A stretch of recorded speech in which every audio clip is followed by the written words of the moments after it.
ప్రస్తుతం యువత అన్ని రంగాల్లో ముందున్నారు. కానీ కొంతమంది అడ్డదారులు తొక్కిస్తూ అనవసరమైన వ్యసనాలకు బానిసలవుతున్నారు.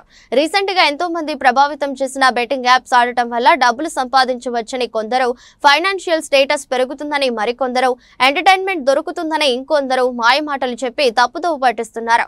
వ్యసనం వల్ల బాగుపడ్డట్టుగా చరిత్రలో లేదు.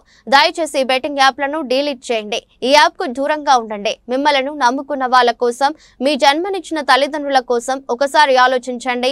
ఇలాంటి యాప్లను ప్రమోట్ చేసే వాళ్ళపై కఠిన చర్యలు తీసుకోవడానికి మన ప్రభుత్వం, సజ్జనార్ సార్ సిద్ధంగా ఉన్నారు. సదా మీ ప్రేమకు బానిస, మీ సంపూర్ణేష్ బాబు. అందరికీ నమస్తే. నేను మీ సంపూర్ణేష్ బాబు. ప్రస్తుతం యువత అన్ని రంగాల్లో ముందుంది. కానీ కొంతమంది అడ్డదారులు తొక్కిస్తూ అనవసరమైనటువంటి వ్యసనాలకు బానిసలవుతున్నారు.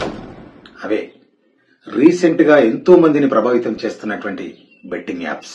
ఇలా బెట్టింగ్ యాప్స్ ఆడడం వల్ల డబ్బులు సంపాదించవచ్చని కొందరు, ఫైనాన్షియల్ స్టేటస్ పెరుగుతుందని మరికొందరు, ఎంటర్టైన్మెంట్ దొరుకుతుందని ఇంకొందరు మనకు మాయమాటలు చెప్పి మనని తప్పుదోవ పట్టిస్తున్నారు. వ్యసనం వల్ల బాగుపడ్డట్టుగా చరిత్రలో రాసలేదు. దయచేసి ఈ యాప్ ను డిలీట్ చేయండి. ఈ యాప్ దూరంగా ఉండండి. మిమ్మల్ని నమ్ముకున్న వాళ్ళ కోసం, మీకు జన్మనిచ్చిన తల్లిదండ్రుల కోసం ఒక్కసారి ఆలోచించండి. ఇలాంటి యాప్లను ప్రమోట్ చేసే వాళ్ళను మన ప్రభుత్వం, సజ్జనర్ సార్ కఠిన చర్యలు తీసుకోవడానికి సిద్ధంగా ఉన్నారు. సదా మీ ప్రేమకు బానిస, మీ సంపూర్ణేష్ బాబు. Thank you.